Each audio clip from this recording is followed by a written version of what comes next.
Alright there folks, my name is Aaron and we are back with G3's Comic Book Corner. Today we are reviewing Suicide Squad. This should be fun. So let me start off by saying that my feelings on the Man of Steel, they waxed and waned a little bit. Batman vs. Superman, I did not like it. I tried really hard to like it too. I thought this is where DC was going to turn it around for me. I was never impressed by Doomsday.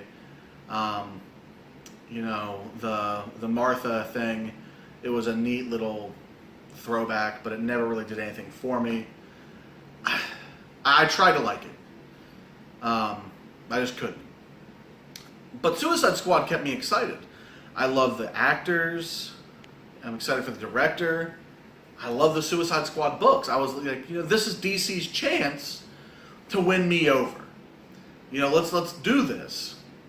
Then the re-edit started to occur, and my thought process for that really was, well, DC's learning from Man of Steel, so they're, you know, going to fix some things with Suicide Squad. Great, I can't wait. And I went to go see it.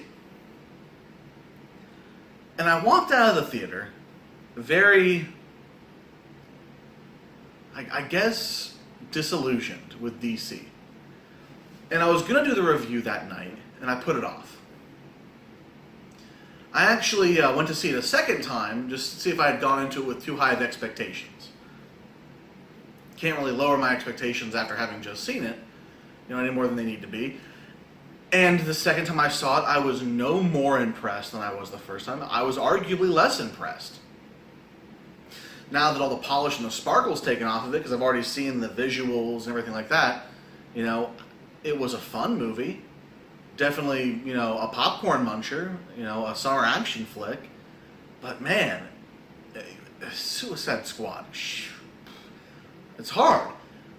And I thought maybe I was being too critical of movies lately. Like maybe I've hardened myself to movies. And so I went to go see Sausage Party. Okay. I'm not going to review Sausage Party here. But I am going to say that it definitely put me in a different mindset for reviewing Suicide Squad. Because with everything DC had going for it with Suicide Squad, it should have been a success. There was so little to work with and so little to expect from Sausage Party. For it to come out and, in my opinion, be an overall better movie, that hurt me in my soul a little bit. Because I am a DC fan.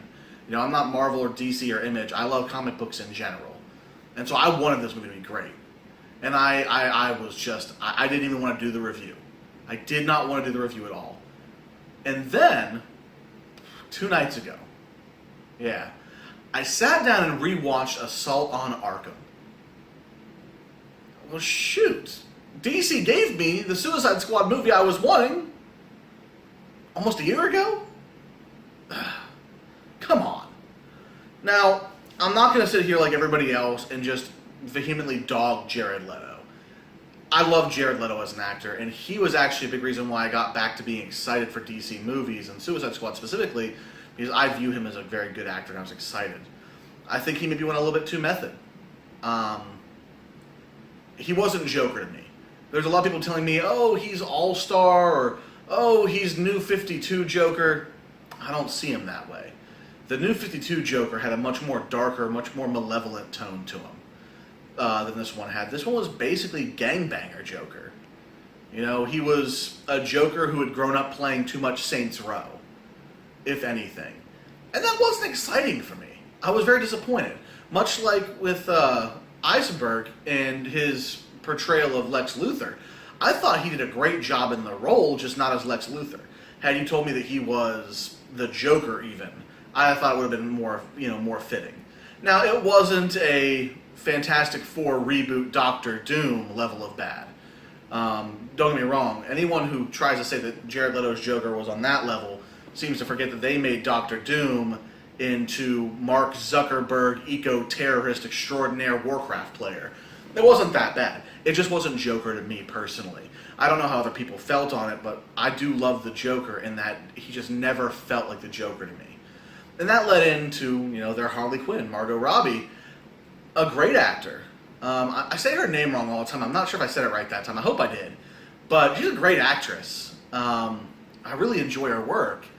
But her Harley Quinn It vacillated wildly from bubblegum pop daddy fetish sensation Harley Quinn to, this realistic female character. And I think they lost her somewhere in the middle. She was halfway between this realistic, relatable female character, relatable, I guess, as far as I can tell, not being, a woman I'm not going to be able to relate 100%, but she was a relatable human being to me at points. And then other times I felt like Hot Topic threw up and she's what came out.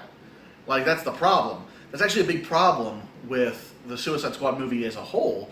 It really felt like this kind of 2010s pop sensation, all style, no substance, vomit escapade is all that this movie was. Is it didn't need any kind of substance because it had style. It had pretty pictures and bright lights and Jared Leto and Will Smith and oh, it's going to be great. And it wasn't. And while we're still on the topic of Joker and Harley Quinn, that laugh.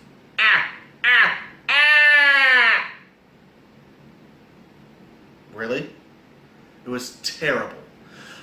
Whether you loved or you hated Heath Ledger's Joker, when you were sitting there and that teaser trailer came on and all you heard was his version of the Joker's laugh behind it, chills. I tell you what, you can say you didn't, fine. You're lying, there were chills.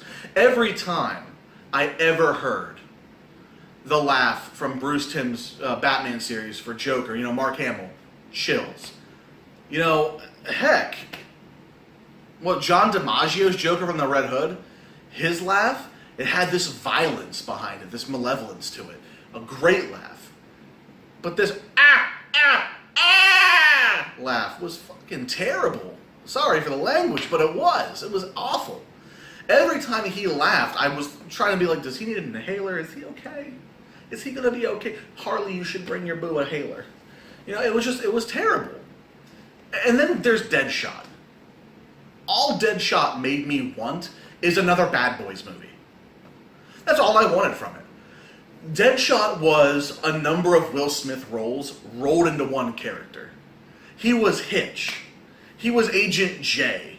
He was the dude from Focus at certain points. Just, there was all these different Will Smith characters rolled into one character. And it made me pause, and I was like, I don't know who he's playing in this movie, but he's wonderful.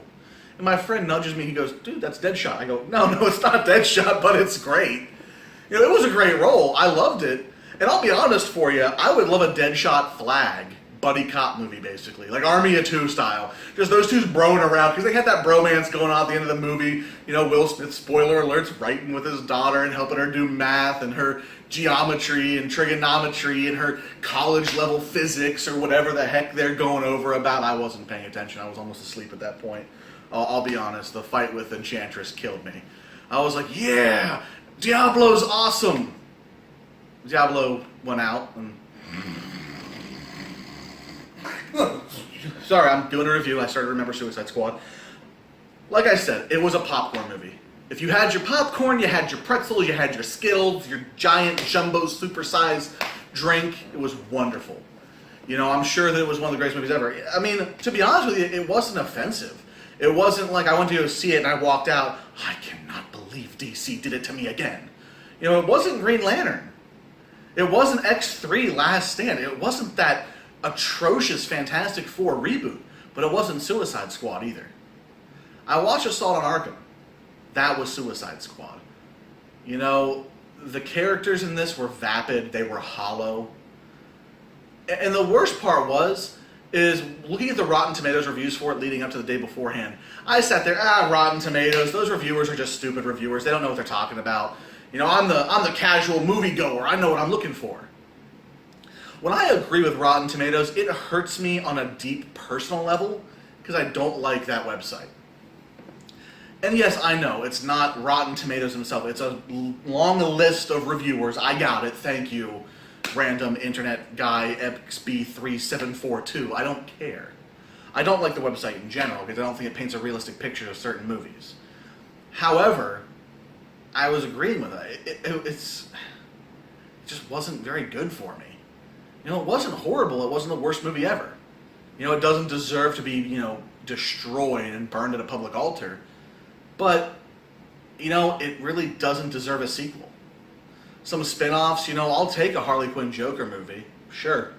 Just because maybe with their own movie, some of their ridiculous behavior will line up and make sense. Give me an actual origin movie for those two. You know, I'll take it. Or maybe Joker would have made more sense if DC had left in the scenes with him. I know Jared Leto said they cut out like 90% of his scenes. Fans are angry, wanting to sue the company. You know, maybe that would have made Joker more likable. Maybe you would have seen more of him and understood his pathology a little bit. Lord knows that Jared Leto had to have a pathology all his own for that role. You don't send used condoms, anal beads, dead pigs to your co-stars and think, well, I'm going to just do the normal acting thing. He's method, I gotcha.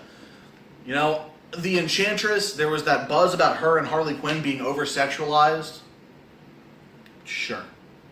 What did you want her to wear? What did you want the Enchantress to wear, that is?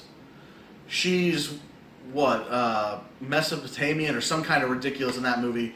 She's some, you know, ridiculous, you know, South American, Brazilian enchantress from thousands of years ago. Did you want her to come out wearing a parka? Did you want her to wear just a big blanket wrapped around her at all times? Or her poses? She was trying to pull off demonic. Now, don't get me wrong, she didn't quite seem demonic so much as she seemed like she was ready to go. But still, what did you want out of the character? Did you even know that she existed before the movie and you were complaining about that? Of course you didn't. I'm not even a big fan of the Enchantress. I heard that she was in the movie and I was like, I hope she dies first. But that was Slipknot spoilers, as if we needed those. And Harley Quinn, in a 90s kids cartoon, she was making sex jokes towards the Joker while wearing lingerie.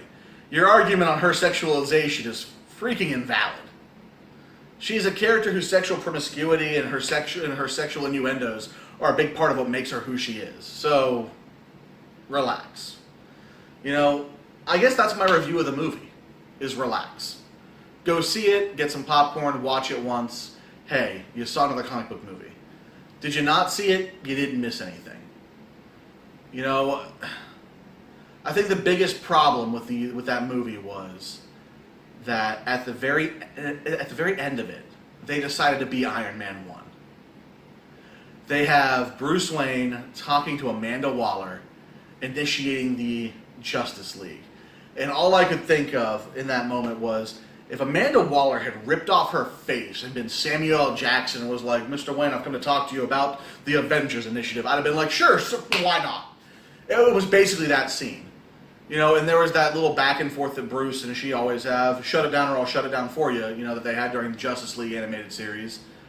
So, I mean, I don't know what people are going into that movie expecting. I expected the Suicide Squad. I expected Joker and Deadshot. And I didn't get it. I did get Batman. Batman's scene in that movie was more Batman than he was the entirety of Batman vs. Superman. And I loved that. But it wasn't a Batman movie. It was supposed to be Suicide Squad. And frankly, that film killed itself. I give it a solid 2 out of 5. And that's being gracious. Well, this has been Comic Book Corner with G3. I'm Aaron, and my lovely cameraman, Joseph. We hope you enjoyed this. It's enlightening, it's illuminating, you enjoyed it to your heart's content, or you hate it, you disagree with us, leave us a comment, leave us a post, send us a message. We're always willing to talk with the fans of the comic books, with the fans of the movies, and hopefully, any fans that we have gathered. Please, sir, can I have some more fans? Some likes and some shares? But either way, we'd love to hear from you. Hope you guys have a wonderful night.